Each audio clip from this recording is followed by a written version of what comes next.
Good morning and welcome to the conversation on TOS Television Network. It's another Monday morning, a beautiful day, to start the week. I hope you're prepared for this week. My name is Adesu Osuyi. And my name is Merciful Ajinomo. Good morning. Good morning, Merciful. Okay, as always, that it's about that time that we bring you the quote of the day.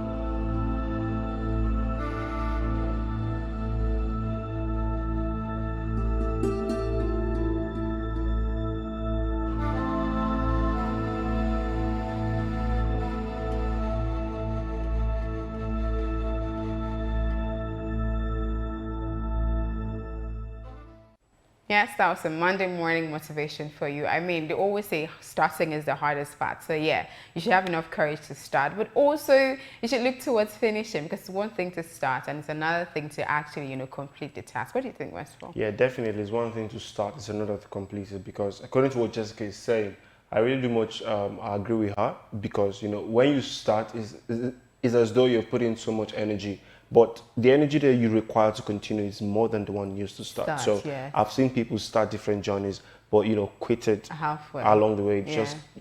I think people should focus more energy on continuing, because continuity is key to show that, yes, you're working towards everything that you set out to achieve. You definitely achieve at the end of the day. Exactly. I mean, if you're putting enough energy to start, so just see it through, right? Okay. We're going to go straight into development across Africa. And starting, from here in Nigeria, where the Niger state government has banned tricycle and motorcycles. That's in the wake of, insecurity issues that the country is faced with at this time. So the Niger state government, in its effort to curb security challenges, has limited the movement of commercial motorcycles and tricycles in Minna metropolis from 9 p.m.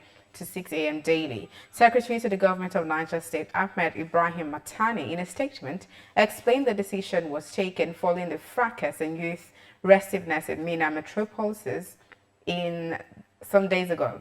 According to him, the action was part of measures to limit crisis in the state's capital. The restriction order commences from Friday, 9th April 2021. Therefore, the period allowed for the operators of commercial motorcycles and the tricycles is now to take place between 6 a.m. to 9 p.m. under strict compliance with laid down traffic rules and regulations, which include the use of reflective jacket, plate number, amongst others, he stated. He admonished operators of commercial motorcycles and tricycles to adhere strictly with the directive, as failure to do so will attract the full wrath of the law. Do you think this is, a step in the right direction in curbing insecurity? See, I would like to take a cue from Abuja, the Federal Capital Territory. Some years back, there was this ban of motorcycles, kicking up in the city of Abuja. The reason, we had at that time was because, so much accidents, and people should leverage on vehicles, proper vehicles, and, just push them to the suburb areas, the rural areas and everything. And to an extent, when the statistics, was put forth, it showed that it had decreased the accident rate, the pollution, the noise and everything. It was reduced. So I think if they're trying to do this, because we always have two sides of this coin. Yeah. The other side is you're taking some people's jobs from them. There are people who feed their families from motorcycles. So what other alternatives do they have? That is the question. But I think the directive is saying from 9 p.m. to 6 a.m. So like a curfew time. So from that time you cannot operate a motorcycle or timing is money. Yeah, I do understand it. So I think, but they have from 7 a.m. to 8 p.m. or 8:30 p.m. to operate. So I think they can still do that. And I think another reason was, every time we've had a kidnapping and stuff like motorcycles were connected. They use motorcycles. It's easy to get away on a motorcycle, really. Like you could enter places a car cannot go, especially if been chased by police and all the stuff. So I think that's what they're trying to curb. So I could just see how this plays out. Definitely. Well, still talking about Nigeria, a very sad story here, saying Nollywood actor Bruno Iwoha dies at 68. The veteran Nollywood actor Bruno Iwoha bows out on Saturday, April 10, at the age of 68 after a protracted battle with diabetes. Director of Communications, Actors Guild of Nigeria, Mona Lisa Chinda Koka, in a statement confirms his demise on Saturday. She said, "It is on a sad note that we announce the passing away of our elder colleague and active member of AGN Abuja, Bruno Obinna. He died in the early hours of this morning after a prolonged battle with diabetes. Bruno Iwoha hails from Ehime Mbano local government area in Umoromanu Kindred, Imo State. He was aged 68 years, survived by his wife and 6 children, he announced. The National President, Actors Guild of Nigeria, Ejeze Emeka Rollers, has condoled with Bruno's family, friends and fans, and prayed that God would comfort them at the moment of grief. It's quite sad, actually. Quite sad. I literally thought it was older than 68. I'm surprised that it's actually 68. Yeah, because of his white hair. Yeah, yes, and I really love the white hair. We grew up watching these veterans, have movies, and they became like some sort of a name. When you just see him, you're like, oh, he's playing a father figure, he's playing an elder man's role and everything. And I like his poise and his gentility in movies. He just very has that aura, very soft aura. We're going to miss him, actually. But there is another thing that, baffles me, with the Guild and Nollywood. I keep hearing this person died of this ailment, this person died of this ailment. We keep losing, these veterans and the actors to ailments, with terminal disease and all of that. And I'm wondering, are there maybe measures of funds in place, to take care of, because they're all members of the Actors, either Actors Guild of Nigeria or Directors Guild of Nigeria. They're members of the guild, right? And I feel like there should be, stuff put in place to actually take care of these people. Because they don't have to to come out to, start soliciting for funds and all that stuff. Because a lot of I think the major reason they actually pass on from those ailments is because there were no funds available to, take care of their ailing health and all of that stuff. So I think something should be done. The authorities of, the guild, the Actors Guild, the Directors Guild should just come together.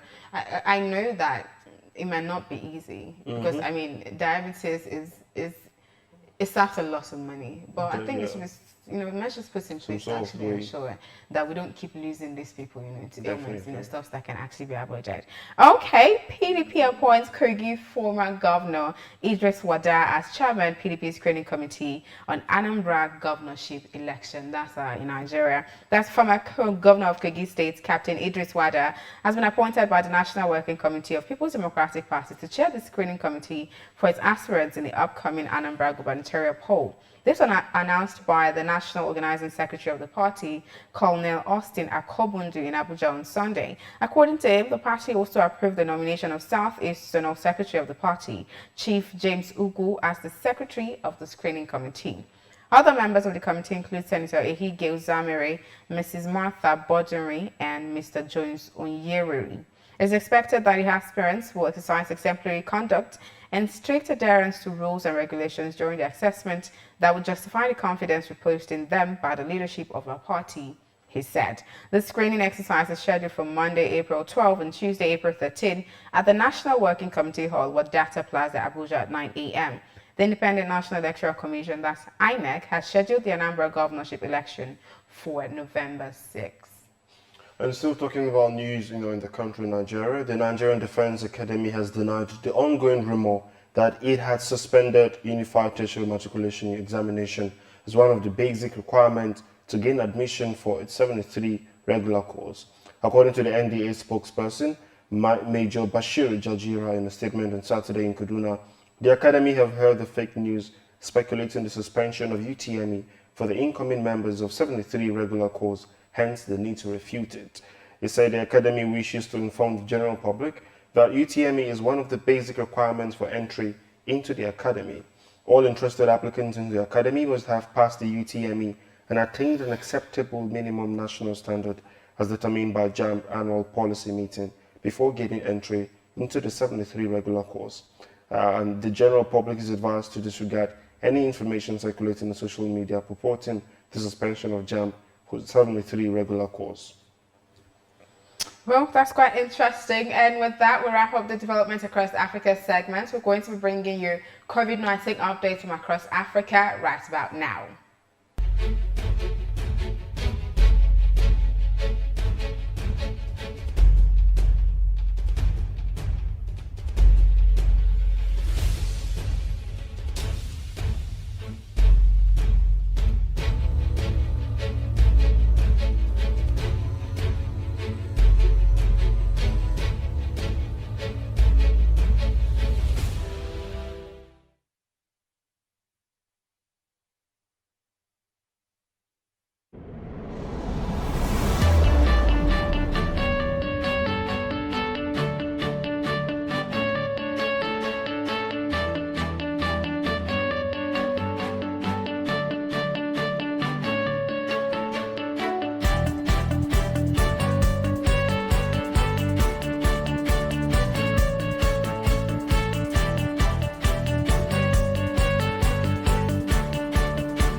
You're welcome back to the conversation showing on your digital first Pan-African news network, 2S Television. And don't forget, you can always be a part of this conversation, the show, on across all our social media platforms at 2S TV Network on Facebook, Twitter, Instagram, and of course, subscribe on our YouTube to get all the content at 2S TV Network, and also stream our program live on our website, www.tostvnetwork.com. It's that time of the show where we'll bring you, headlines across some major Nigerian national dailies for this morning. And we begin with Blueprint from the very top as always. Senate summons ex-FMBN boss over 3 billion naira contract.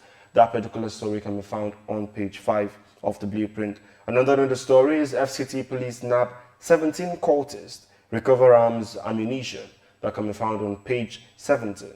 Another the Blueprint header is insecurity. Southeast governors float Ebibuago want IGP monitoring unit kicked out. And we have two writers under that story. The first one is silent on ESN, seek increased military policing. And the second writer is take security agencies on open grazing ban. And all of that story can be found on page 6 of the Blueprint. And then just underneath that story is Black Sundays, 5 killed in Ondo auto crash. That can be found on page 16. We move over to the very obvious headline, talking about Bakassi 19 years after ICJ ruling on Bakassi. Cameroon demands more areas in Borno, Adamawa, and we have three writers on that story. The first is frowns at Nigeria's support for dissidents. The second is judgment binding coming from the NBA scribe. And the last writer is federal government keeps mum. That can be found on page 6 of the Blueprint. And underneath the pictures of the day, talking about, people, members of the Hunters Group of Nigeria during their graduation at the Police College Training Ground in Kaduna Sunday. Fiscal responsibility. It's not a crime for Nigeria to borrow. Coming from Godwin Emefiele, Central Bank Governor. That particular story can be found on page 35 of the Blueprint. And we have 4 more headlines under that story. The first is Kwankwaso left over 54 billion liability on 5-kilometer local government road project, coming from the KNSG. That can be found on page 17.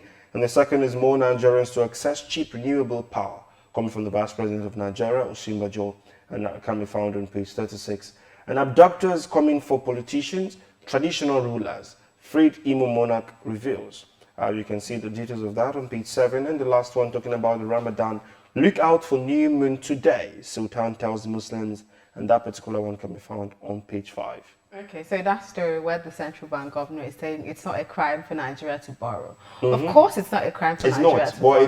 But is it necessary? What's the effect? Exactly. What's the effect in us? When the borrowing is becoming incessant, like every little thing, you have to go and borrow, and then Nigeria is so much debt. Exactly, so much debt, and then the burden has to be on us. You have to now increase taxes, put tax on everything, unnecessary things, because we want to get money back. Then it becomes a crime. Personally, that's what I think. It becomes a crime, because if you're going to be borrowing, you should have measures already set in place to actually pay back, not having to now rest on us. It's basically cause and effect. If you're saying it's not a crime, at the long run it's going to be something that would demand being a criminal activity or anything. Because if we have so much money that we're owing and we're not paying back, and people start bringing in measures to say, look, we need our monies back, and you're trying to tax people, and people are doing all sorts of things. So at the end of the day, yes, it's not good to borrow. It's not good.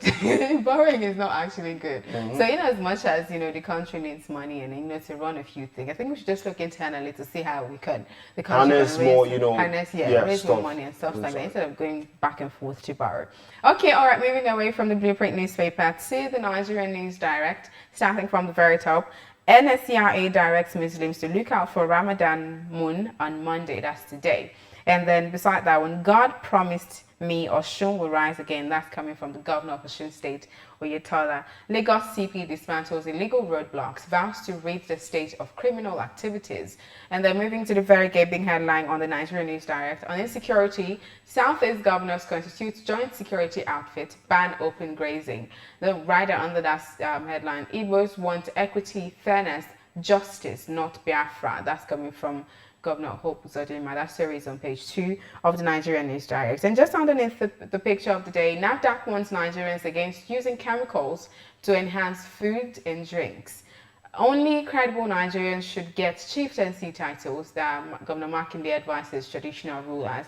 And then, The last headline on the Nigerian News Direct this morning: preach peace at all times, Sultan advises Muslims. That story is on page 7, and all of this story you can read up inside the Nigerian News Direct. All right, we'll move over to Daily Trust, and we'll begin from the very top as well. Igbo want justice, not Biafra. That's coming from Uzodinma, and that can be found on page 14 of the Daily Trust. And then the next one is federal government summons ECC over delay on Lagos-Ibadan rail project, and that can be found on page 21. Anger as Erufai sacks 4,000 local government workers.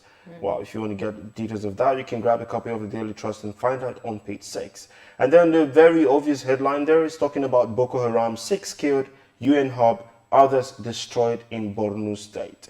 And we have 4 riders from the story. The first is attacks affect 8,800 IDPs, 76,000 residents. The second is 7 killed, 5,000 displaced in the Damara border village. And the third, women, girls abducted. The fourth is Southeast governors launch Operation Ebubeago. And just under the picture of the day, we see water vendors, queuing, Joy Legba, Lagos State, Nigeria. Search for Ramadan crescent today, Sultan tells Muslims. Where that's can be found on page 44. And then we have 3 other headlines under the story. The first is why June 12 election was annulled, coming from Obasanjo and Alake. That can be found on page 6. And Ganduje Kwankwaso Bika over local government 5-kilometer road project. That can be found on page 10. Gunmen abduct 13-year-old boy in Ogun. Demand 50 million naira ransom. That can be found on page 41. All of these stories can be, found on the Daily Trust newspaper. 50 million naira ransom when it's 13-year-old for a small boy. That's terrible. Like, I'm tired of. I think I'm just exhausted from having to hear a lot of all these insecurity issues when it's happening. The one that's happening in the southeastern Nigeria is already going above par, and then we're seeing it in the north. Another one is happening in the north, and then now in the west. It's everywhere already. It's spiraling already. So we cannot literally say, oh, it's not my business. Oh, okay, that's just happening in the north. That's just happening in the south. It's going round, and I don't know. I know that there are measures in place. There are measures being put in place, to curb the, the level of insecurity that we're seeing in the country. But I think we need to move fast. I think the pace is also important at this point, because looking at everything that's happening right now, we cannot afford to slack. We cannot afford. The strategy is taking time. That's what I'm trying to get at. The strategy is taking time. I think something needs to be done. I can't, like, we come here every morning and then we read up, we say something happened in the east, something happened in the north. Now the people in the southeast are saying, look, we're not actually even looking at Biafra at this point. What we want is just peace, as in the restiveness. And that's what we're supposed to want. Exactly. Like, for the very first time, I'm coming to see this very plain explanation. We want peace. Exactly. And that's what I've been asking for. If Nigerians can come together as a unified form, as a unified structure to fight insecurity, I mean, all of this, we will not be having it, really. Because people were talking about segregation, secularization, divide the country and everything. At the end of the day, it's affecting everybody. Who's to say the bandits will not cross the border? Even after you create a law of countries, we can decide to create 36 countries in Nigeria, and still things, if we don't deal with it now, it's going to still be an issue. I mean, it's terrible. I just hope all of these measures that put in place really fast to curb the level of insecurity that we have in Nigeria at this point. Moving to the business day. So the very gaping headline on the business day this morning says Nigeria's finances in tatters, government in denial, growth sectors stifled. That's the very gaping headline on the business day this morning. And then just beside that, why Nigerians pay more for mortgage than African peers. I think I'm quite interested in that one, so I'm gonna have to read up on that one. And then inside the business day, we have SEC's directive puts fintech firms on edge. Those are the headlines on the business day this morning. All right, we'll move over to the very last daily for this morning. I'll be talking on this show. It's the Daily Times. And we'll begin from the very top as always. More on the reactions, Trail Olu of Warri Stool Saga. And the right under it says, Royals, freeborn can't tussle over crown. And you can grab that story on page 5 of the Daily Times. And the very conspicuous headline there is, bandits kill 8, behead 1. Boko Haram hits UN facility, murders 4 in Borno. That can be found on page 4. And we have two pictures of, General Rebel and the acting IGP Baba Usman. And three stories underneath those pictures. The first is insecurity. Southeast governors to form security outfit. Ban open grazing. That can be found on page 11. I think that's supposed to say open grazing and not gazing. And the next is talking about passports with unverified addresses to be deactivated. That can be found on page 2 of the Daily Times newspaper. And the last, talking about sports politics. Sports icon Chibolu was victim of Nigerian politics. The Sun is crying out. And you can get the details of that on page 27 of the Daily Times. So, but which one of all these headlines caught your fancy? One? I think I needed to see what's happening in Ujuelepa in Lagos State, seeing what Northerners call Merua, the water vendors. Why do we have to queue to get water? It's probably because there's no water at that point. But I think the one that caught my fancy is the one that was talking about why Nigerians pay more for mortgage than other African pairs. Because I didn't know that affordable housing in Nigeria is one issue that hasn't we've always been fighting for. Dealt with affordable housing, because Nigerians don't even know. I think the first thing about mortgage, like if you ask like a regular Nigerian, they tell you, does it work? Isn't mortgage for people who has money and stuff like that? So I mean, we have mortgage banks and all that stuff, but lots of people don't even know. They don't even know the meaning of mortgage in the first place. So it's I think it's bound to happen. I don't know why, I don't know what the article says as to why Nigerians pay a lot more for mortgage than other African countries. So I would really like to look into, read up on that story. All right, so that's the most you can take on newspaper review for this morning of the show, The Conversation. We'll be going on a short break, and when we return, Adesua will be taking you through the trending on social media this morning, this day. North to South Africa,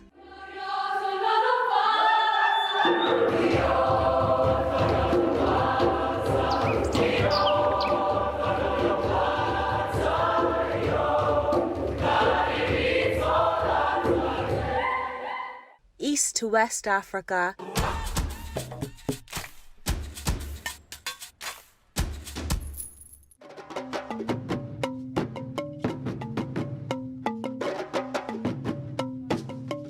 TOS TV Network is your digital-first Pan-African news network, bringing you news from across the continent. Visit our website www.tostvnetwork.com and follow us on social media at TOS TV Network on Instagram, Facebook and Twitter. Watch us on television, channel 138 on TSTV Africa.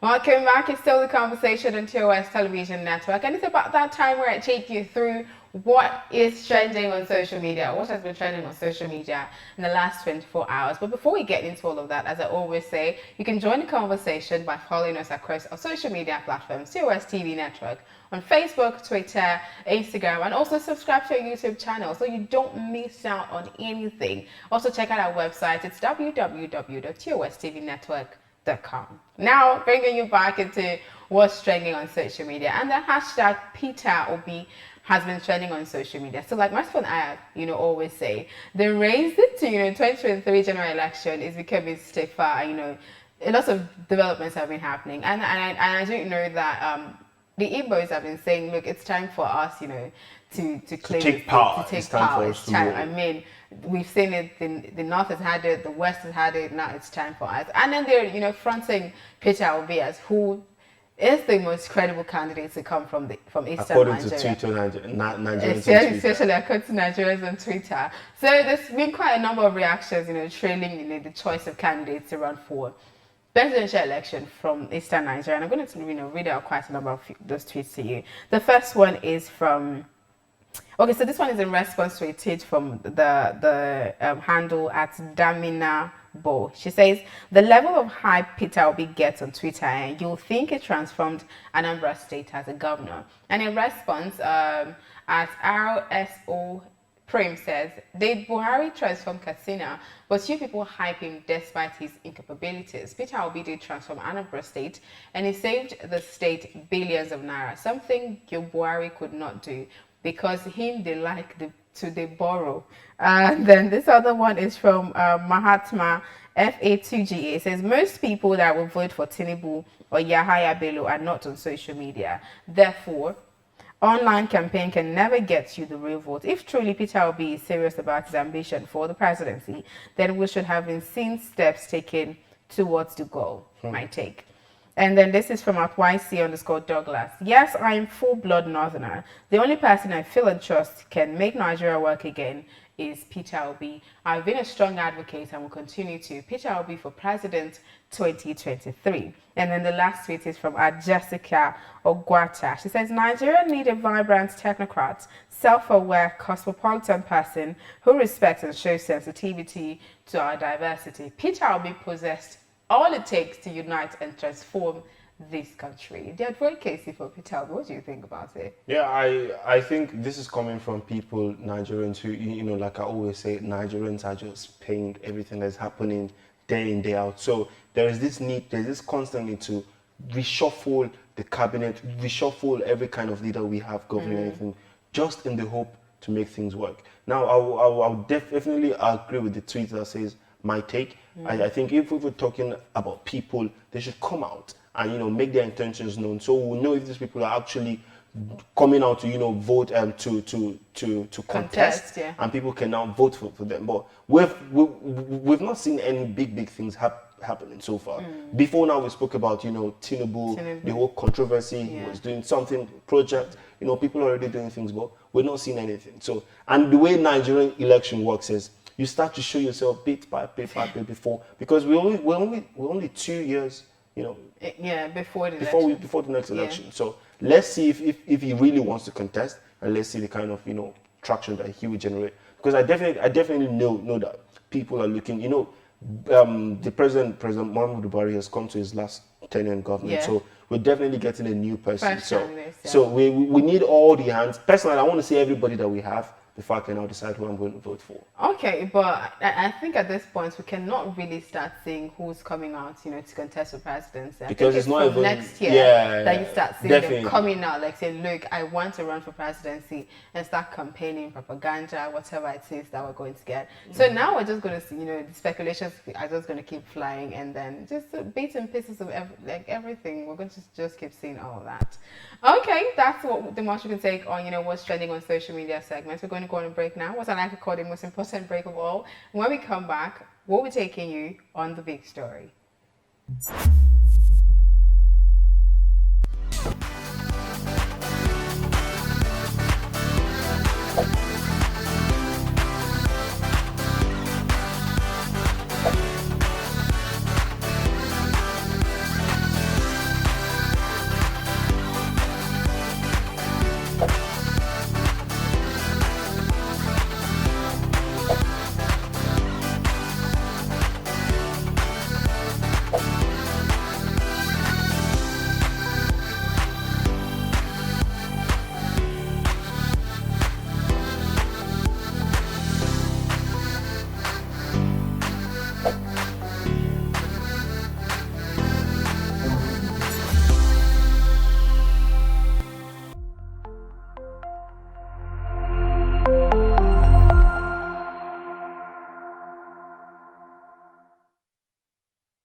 You're welcome back to the conversation showing on your digital first Pan-African News Network, 2S Television. And it's our time where we'll bring you the crux of the program, the big story, talking about Nigeria, a nation under strike. In just a week, the nation has witnessed about 3 major sectors embark on indefinite strike actions to register their grievances against the Nigerian government. Now, as it is, the education sectors is down, courts are locked up with no hope of justice for the common man. Hospitals had been shut down by resident doctors who had threatened a fine of 5 million for non-compliance up until this morning, with news of them calling off the strike.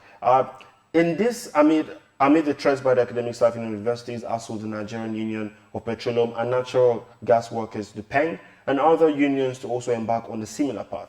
Now, this morning on Big Story, we take a look at the growing rate of industrial actions in Nigeria by aggrieved labor union, how it has affected the Nigerian economy, its people, and what needs to be done to remedy the issues that we face permanently.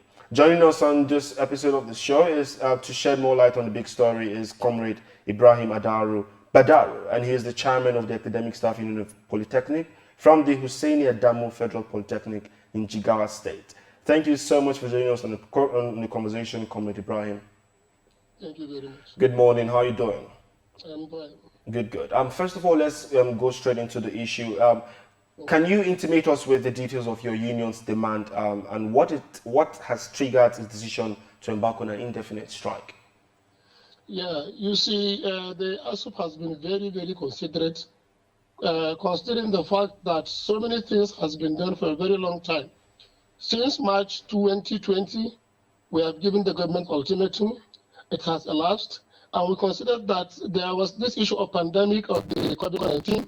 We felt that we should not embark on a strike at that moment to wait for government to see what they can do to solve the problems. Some of the problems we have mentioned include the need assessment report, which was done in 2014. Up till now, that government that went to the schools understood our problems and could not give a kobo to solve this problem. So the problems of dilapidation of the structures, dilapidation of the whole subsector, and other unions who made similar comments, similar reports, we are giving money twice. But ASUP considered that let's give time to this government to consider this demand. Other issues that we are pursuing include the arrears of the 10-month minimum wage, and the issue of the promotion areas, and the issue of the violation of the Polytechnic Act, which even this week, the same government that signed this act into law decided to violate the same law by appointing 6 rectors to the new polytechnics, which 5 of these rectors are not qualified by that act. So one will wonder what type of people are running this Ministry of Education, considering that this act was signed by the President of the Federal Republic of Nigeria. And the same people working for the same government are violators of that act. So ASUP is baffled to the point that it has no other thing to do than to embark on strike. Had it been that it's any language this government will understand, ASUP would have spoken that language. But having this been the only language, then ASUP has no option than to embark on strike. When you Despite the fact that we sympathize with the students and the parents. Okay, talking about sympathizing with the students and parents, would you know that with all of this incessant strike action, the back and forth, the students, are at the receiving end. They're the ones that have to cope with having to stay in school longer than expected. What justification now would your union, or does the union have for having to keep them at home and keep them longer in school? What justification? Yes.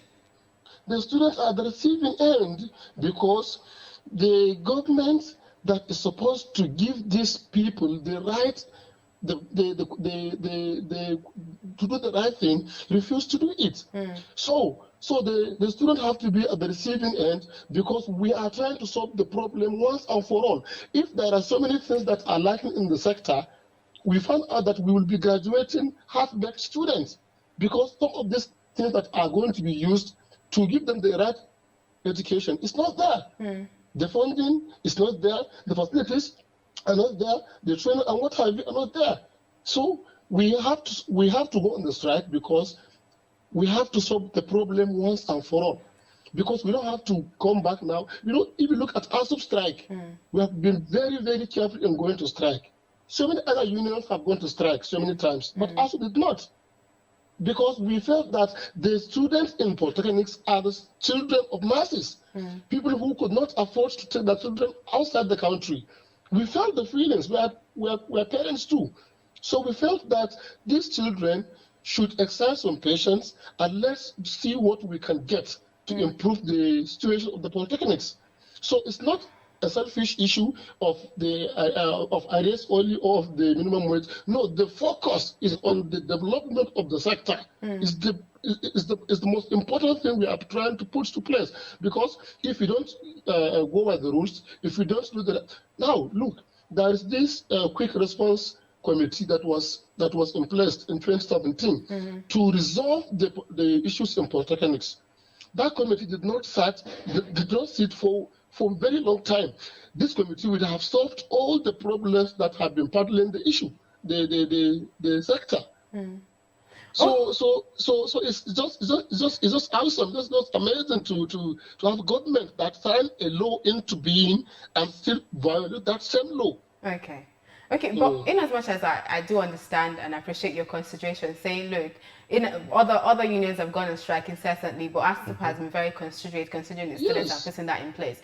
But we do know, we have seen, like you said, continuous strike action by other unions, even academic, unions, universities, and all of that stuff. It keeps happening, but it hasn't solved anything. It has not. They go on strike, come back, we still say the same issues back to back, year in, year out, but nothing has happened. So why do you still employ, or why does the union still employ strike action? At what point will all of this be knowing the effect will actually Simple reason. The simple reason is that the government understands no language. Because if dialogue would have been an option, if pursuing things by laws is an option, if talking to people who are sensitive to the issue is an option, ASUP wouldn't have gone on strike. But because strike is the only language these people listen to, they can only understand strike. Because others that were on strike, we are listening to. But ASUP that refused to go on strike, despite the decay in the sector, was not even attended to.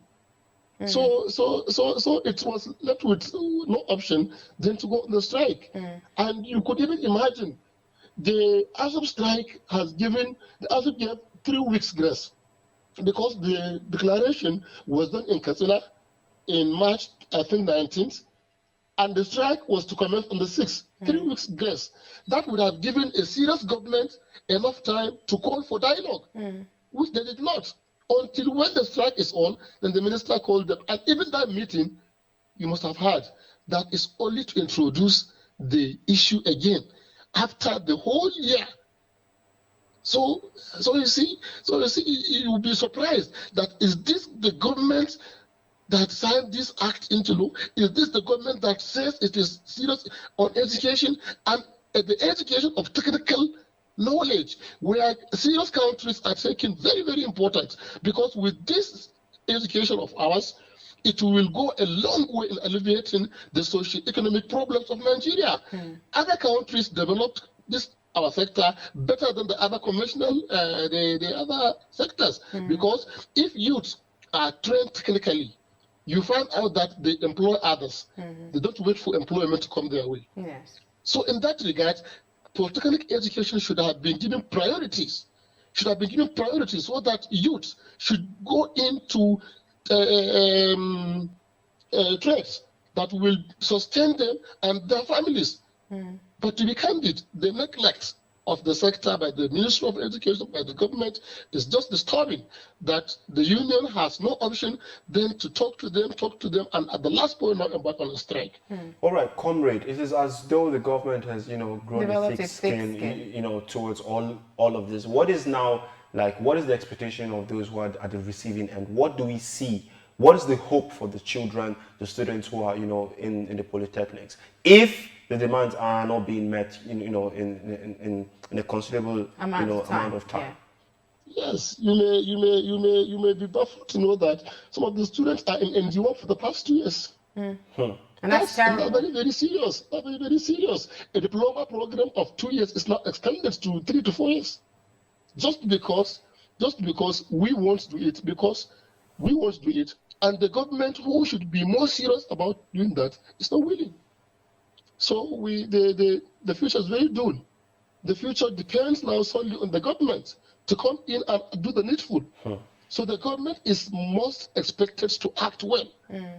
And we now want urge all stakeholders, the parents, the students, journalists, and whoever is responsible or is having the chance to speak to these people, to please let them do what is expected of them. Okay. Let them respect the rule of law. So most of these agitations are not financial. So why delaying just inauguration, governing council? Why delaying implementation of simple things that can be done within just a simple sentence command? Okay.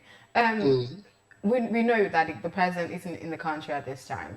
It's evident that the president is not at the country at this time, and so demands might not be met as soon as the union actually wants it. So is there some sort of quick resolution, a quick fix to this, pending when the president comes back into the country, and then the union can resume full negotiation and all of that stuff? The president's presence might not halt the negotiations because government is a system. It's not even to see with the union. We have ministries, we have agencies, we have offices that are responsible for these dialogues that will be communicated to the president. So the Minister of Education, Adamu, has done the first step. So it's now next for the Ministry of Education and Labor to come in, sit down with the union, to come in directly and touch these demands and report back to the president. The president is the president wherever he is. So whether it's in Nigeria or not, he can attend to all these things. So it depends on the people manning the sector now. Are they willing? That's the question. Are they willing? Because to our dismay, it's like, since I don't have my child there, so let them go to hell. Most of the students in polytechnics are children of the masses, as I said. They don't belong to any special person's home. So that would have been the reason why the neglect is too much. Yes, so the president can be contacted anytime. He can be briefed, I'm sure. So it's left for the people manning the sector. Are they willing to do it, or are they not willing to do it? That depends largely on them. So we appreciate the parents, the guardians, we appreciate the students for their support, because they understood our agitations are for good and they are in our support. You have never seen a father or a child going against the union. They are only appealing to the government to do the needful, which we are all doing. Okay. So things can be, the strike can be called off as soon as possible, but it depends on who? On the government. Okay. So if the demands are not met as soon as possible, is there any going back on the strike action? No going back on the strike. All right, the strike is meant to achieve a purpose, and the purpose is the betterment of the sector. So if the strike action is the only option left for us, then if we start and they now call off without getting the desired result, it means we have lost focus. So as the president highlighted of the union, that these things should be done as they should. What is the difficulty in following due process in appointing rectors? What is the difficulty in that? There are so many qualified people that should be given that post. Why are you violating an act that the president signed? The sitting president, the present president signed that act, and you are serving the same government, and you are violating the same act. So I think the president should even question the integrity of those people. Yes. So the union will remain resolute, will remain firm to make sure that the polytechnic sector is revitalized and is getting the right thing they should get from the Ministry of Education and all other quarters. And now look at the other demand we are having, the MBT issue. We need a commission. That commission should regulate the sector. We are too numerous to be managed by MBTE. It's a board. The power empowering the board to man this number of polytechnics in Nigeria is just too much. So the commission would have been the appropriate body to man the sector. You can imagine smaller sectors are being managed by commission. Smaller sectors. But the sector of polytechnic, with hundreds of polytechnics in the sector, is managed by a board. Okay. So you lack efficiency, you lack enough manpower, you lack the desired legal backing, and so many other things. Yeah, so So I Comrade, think sorry, things, we do not have so much time, but yes, your union is in strike. We have yeah. other unions on strike as well. We just heard news this morning that the resident doctors, are calling off their strike and everything. They're not just the only ones. We have the judiciary workers on strike. What is your opinion on all of this? How does this affect Nigeria as a country? Yes. This is portraying the image Nigeria is, because all other unions now agreed that the only thing to do if you won't get what you want is to go on strike. Had it been there are other options, all these unions wouldn't have gone on strike. So I call on the President of the Federal Republic of Nigeria, Muhammadu Buhari, to sit down and ask questions. Why are these strikes increasing instead of decreasing? What is wrong? Who is wrong? And let him question the person that are the people that are in charge of these things.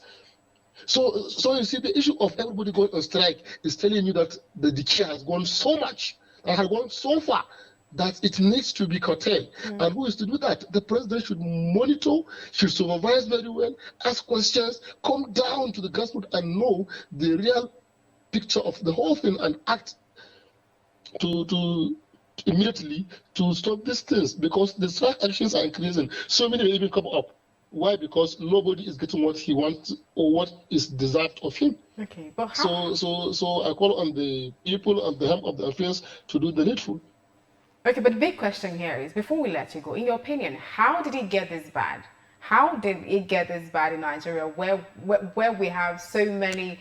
I don't think we've had a time where like 5 unions are going to strike at the same time. Yeah, How did it get yeah. this bad?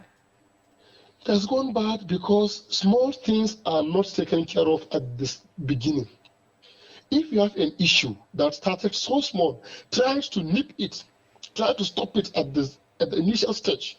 If you allow it to grow, it will grow bigger, and it could grow out of hand.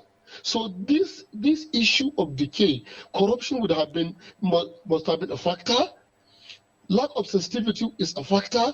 Lack of fear of God is a factor. Lack of proper supervision and monitoring is a factor. So many things are factors that compound the whole problem. So, and the violation of rules and orders is another factor. So all these things must be addressed to make sure that all are doing the right thing. In essence, the government should go by what is documented as our laws, our acts. They should be adhered to. And any person that will go wrong should be punished accordingly. And any sector should be monitored by people who are patriotic, people who are stakeholders, people that are responsible, people that are not self-centered. So all these things compound the whole issue. From small problem, now you allow it to grow big, then it's gone out of hand. So the issue is for governments to always be checking on time. To now look at it. We were on strike in 2017, and we called off the strike with the constitution of that quick response committee. It's chaired by the PAMSEC of the Ministry of Education. It has not met for years. So you see, all those minor issues in the polytechnic sector would have been solved before becoming monsters. Yes, the problem is allowing things to go wrong and keep watching them going wrong without stopping them. All right. Thank you so much, Comrade Ibrahim, for joining us on the show this morning. It was such a pleasure to have you. Thank you. Thank you very much. I'm grateful. Thank you very much. And thank you guys for joining us on the conversation this morning. It was such a pleasure, to be here to bring you the show this day, this Monday morning. How did you feel about this one? Yeah, I think it was quite insightful. We got most of the demands, of the, Union of Youth Polytechnics and everything. So, yeah, I think I've gotten more enlightened. Yeah, I think I have as well. Yeah. All right, don't forget you can be a part of the conversation by following us across all social media platforms, TOS TV Network on Facebook, Twitter, Instagram, and also subscribe to TOS TV Network on YouTube so you do not miss out on the amazing lineup of programs that we have there for you. Also look up our website at www.tostvnetwork.com. My name is Adesua Osuyi. And I am Merciful Ajinamo. Thank you so much for watching. Do have a wonderful week.